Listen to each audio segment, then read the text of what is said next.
қайырлы күн оқырмандар, каналға қош келдіңіздер. Каналға жазылып, лайк басуды ұмытпаңыздар. Мұқа қарт оны әуелі ауыл маңынан іздестірді. Сай-сала, жықпыл-жыра көзден таса қалмады.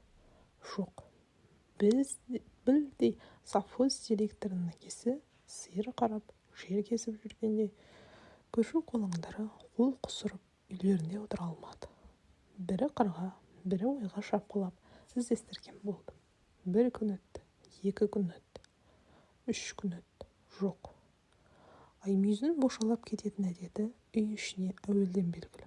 Сондықтан оны желіні біліне бастасымен-ақ үй маңына арқандап, байлап ұстайтын. Биыл да солай еді.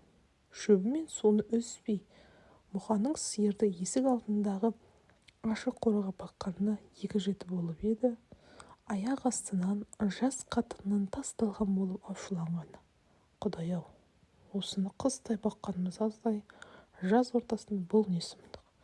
Басына жастық, аяғына төсек боп, үйдің маңайына күсі жергісіз қоқыс, өте сасық. Әй, жібер, босат. Тумаса неге қаңып кетпейді? Жай ашуланып қойған жоқ, шапылдап ұрсып жүріп сиырды босатып жіберді. Арқанын жиып алды. Мұқа шал ерісе әйеліне бәтінір-ау, мұның не деп бір ауыз сөз айта алмады. Бар болғаны қайта-қайта сақалын сипай берді. Сонан соң қолына шыбық алып сиырын таңертең табын беттеген жаққа қарап айдай салды.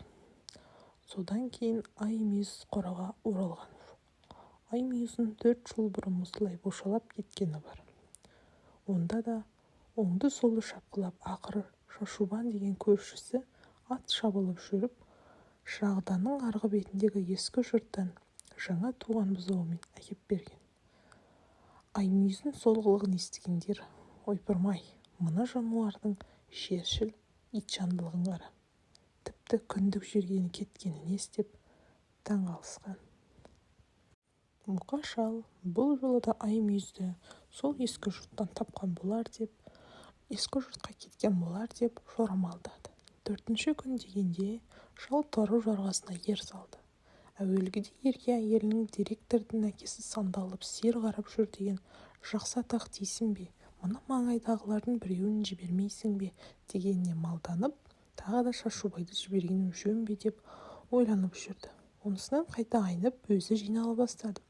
10 жылдан бері ат ізін салмаған, сонау қияндағы атақ онысы Талтоғанды бір көріп қайтуға көңілі соқты ма қалай? Мұқа шалдың жастық шағы осы Талтоғанда өткен. Әкесі құрақ марқұм 6 тамыз түгел осында ғұмыр кешкен екен. Біздің де сүйегіміз осында қалар. Сендерді бір Құдайымның өзі білсін деуші еді. Сонда Мұқа отырып, бұл жерді тастап қайда баруымыз мүмкін? Осы кісі не біліп не істеді екен деп ойлаумен болатын. Әкесі дүние салды. Одан кейін де қанша уақыт өтті. Бұрқ-сарқ етіп соғыс басталды. Мұқа да көппен бірге майданға аттанды. Сонда ол әкем марқұм осыны айтқан екен-ау. Енді мына алапат майданнан оралу жоқ шығар деп ойлады. Жоқ, оралды. Тіпті аман сау келді. 3 баласы ер жетті, 3-еуін де оқытты. Балаларының бағы жанып, бірінен соң бірінің қызметі өсіп жатты. Тіпті 2 баласы совхоз директоры болған кезде шалдың есі шығып кетті. Астапыралла, мыналар қайтеді деп. Мен мыналарға 3-еуің бірдей директор бол деген жоқпын ғой. Ал ендеше деп, бұлардың әлі талай біле шығар деді.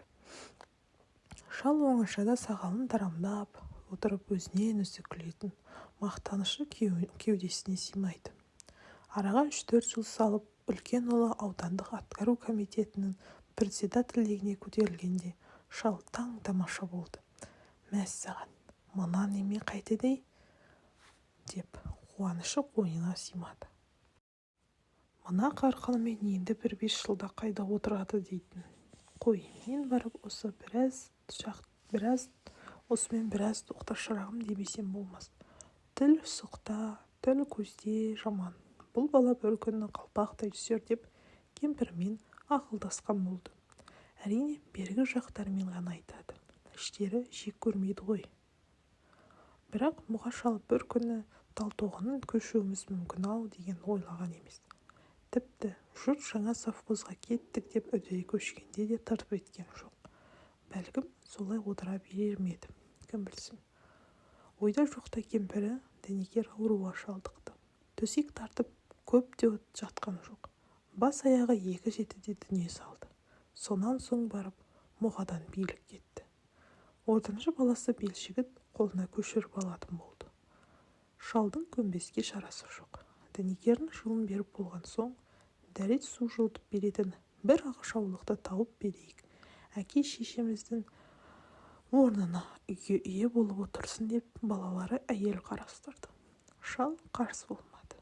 Сөйтіп жүріп, осы күнгі жас әйелі Торғынды тауыпты. Несін айтасың? Балалары шетінен дөкей. Қолыңды жылы суға малайсың да отырасың. Би де өзің, хан да өзің деген соң, Торғын да оңай көніпті. Бірақ мені алысымен орталыққа көшетін болсын. Тау-тастар алап жүре алмаймын. Даңғыраған ақ үйде, қалың көптің ортасында отырамын деп, көрмей білмей жатып ақ сәлем айтыпты. Шал айтқанына көнді. Көндіріп қойған жоқ. Омырауына әтір иісі бұрқыған жас келіншек 60-қа иек тартқан ақ самай шалды Айшаға қаратпай үйіріп әкетті. Торғынды алысымен мұға көп ұзамай Талтоғаннан көшіп кетті. Содан бері 10 жыл өтіпті. Әуелгіде бауыр басқан атамекенді қия алмай, қайта-қайта барып тұрармын деп ойлайтын. Солайына да солай-ақ сияқты еді. Бірақ жаңа орта өзін қоршаған у-дуға қошамет, құрметке үйреністі. Көңіл тоқтығы көп нәрсені ұмыттырады екен. Мұға шал ата қоңысқа қайтып соға алмады. Торы жорға жолды өңдіріп тастады. Қызуын мол жайып, жазғы күнде арқан бойы көтеріліп қалған. Шал жолға таңертең костюмінің сыртынан барқыт шапанын киген. Ысылай бастады, бірақ шешінбеді. Шырағданнан насарда жанған жайлы салған самал соғып, мұқаның бойы сергіп қалды. Торы жорға да сол қарғыннан таяр емес. Таудың етегіне түсе бере, бұлақ басына ат шалдырып, демалып, ары қарай жүріп кетсем, бесін ауа Талтоғанға жетіп қалармын деп ойлады. Қазір ол бетте елдің жоқ екенін мұға жақсы біледі. Жалғыз сиыр фермасы бар еді. Оны да өткен жылы көшіріп әкетті. Бұл жайды осы фермаға қожалық етіп, ұлы Белжігіттің аузынан шал анық естіген. Әрине, жас жайлап жүрген бірлі-жарым үй болған күнде де шалдың ат басын бұрар ойы жоқ.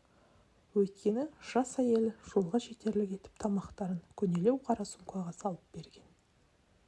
Кездескен үйге ассалаумалейкум деп бас сұға берме. Тамақтарынан ұшынып қалып жүрерсің деп дайындағаны тағы бар. Мұқаның осы ай мүйізі тауып ала суыт қайтуын. Тап қазіргі ойы зәуде. Аймүйіз алдынан шыға алса да ескі жұтпа соқпай-ақ кетуге бар. Арасында ол жан-жағына қарағыштап жүрген жолын шолып келеді. Әлдебір нәрселер қаурауытқанға жолдан шығып жақындап барып қараса, шайылып жүрген бір үйір шұлық екен. Қайта бұрылып келіп жолына түсті. Әзірге сиыр атаулы көзге түсер емес. О тәңірі, бәрі де орнында тұр деп күбірледі. Оға іштей ескі жұрттан көзін алмай келе жатып, торы жорға жіңішке өзенді кешіп өтті. Өзен тайыздап қалыпты. Аттың толарсағына дейін келеді. Бірақ ағып жатыр деп күбірледі де сағыныш пен қуаныш аралас үнмен. Ескі тамдардың ара-арасымен жүріп келеді. Есік терезелердің орнына бұрайып, мүжіліп құлай бастаған қабырғалар. Мал, отын, қоралардың орны. Көпшілігінің бұтақтары қурап, сына бастаған бау ағаштары. Өзге тіршілік белгісі білінбейді. Осының бәрі тіпті бөгдеге кісіге ұқсас сұп-суық көрінердей. Осы жерде бұрын ауыл болмаған сияқты. Бірақ болған, ақиқат болған. Сол ауыл, сол тіршілік. Әне, анау өзгесінің бәрі құлап қалған, бір қабырғасы ғана қалған марқұм Жетісбай етікшінің тамы. 2 бөлмелі тамның түкпір бөлмесінде ұзын темір пештің жанында марқұм үнемі тық-тық еткізіп, етік шегелеп, былғары пішіп отырушы еді. Бұл ауылда Жетпісбай тіккен етікті кимей өскен жан жоқ. Ауыл арасында мына жолдарда Жетпісбай тіккен етіктің айқыш-ұйқыш іздері жататын. Мынау бидай үйілген бірдің отын қорасының орны. Шыдарлықтай болып алып, 2 аяқтың пысығы. Шаршау дегенді білмейтін. Осы қорасын отынға елден бұрын толтырып алатын. Жұрт осы кемпірдің өкпесі жоқ шығар деуші еді. Өлерінде де ол созылып ауырған жоқ. Күз бойы әдетінше тырбаңдап отын жеумен болды. Мына қора жусанға өзен бойының күйбу ағаштарына толтырып кетті. Жұрт, япыр-ау, мына кемпірдің не білгені бар? Мына отын бір үйде емес, бір ауылды қыстан шығарар деп айтатын. Бидайгүл жұрт сөзіне елең етпеді. Тұмаланып жүріп, қорасын отынға толтырып, болған күні аяқ астынан ауырып қалды. Төсек тартып, бір жеті ғана жатты да дүние салды. Бұл жұрт дегенді қойсайшы. Өңшең көріп келме, дуалы ауызы балгер ме, не дерсің? Сол қыста ауыл түгел бидайгүл жинаған отынды жағып шықты. Бидайгүлдің отыны көктен шығып, жер детігенше дүние күннің мол шуағына малшынғанша бәріне жетіп жатты. Енді бір өрік ағашының түбіне келгенде Мұха тағы да аялдап қалды. Кенже ұлы Сайрамбек туардан 1 жыл бұрын егілген еді. Сол жылы жазда ақ үйектің бауынан қоржынның 2 басын толтыра өрік әкеліп, бүкіл ауылды тойғызғаны бар. Дәнекер де өрікке құмар еді. Әлде өрікке жерік болды ма, білмеймін. Әйтеуір өзіне деп алған өрікті көпке дейін жеп жүрді. Бір күні Мұқаға орамалға түйілген бір уыс тәшекті берді. Мұндай дәмді өрікті бұрын сенді жеген емесем. Дәнегі де тұщы екен. Қораға егейікші деді. Сол жылы күзде Мұқа қораның ортасын кетпенмен шұқып, 5-6 тәшекті тастай салған. Көктемде солардың біреуі ғана қылтайып өсіп шығыпты. Дәнергер мекерге мақтамаған екен. Өрігі расында дәмді болды. Оның үстіне салғыштығын айтсаңшы. Жол құрғатпай салатын. Тіпті өздері осы жерден көшіп кеткенше жеп жүрді. Осы қазірде салмас па екен деген оймен Мұқа ағаш басына қарап еді. Алакеуімен жөнді ештеңе көрінбей қоймады. Сонан соң жақындап келіп, ағаштың бір бұтағынан ұстап, ақырын ғана сілкіп еді, батырлап бірдеңелер жерге түсіп жатты. О, жарықтық, әлі де салады екен ау.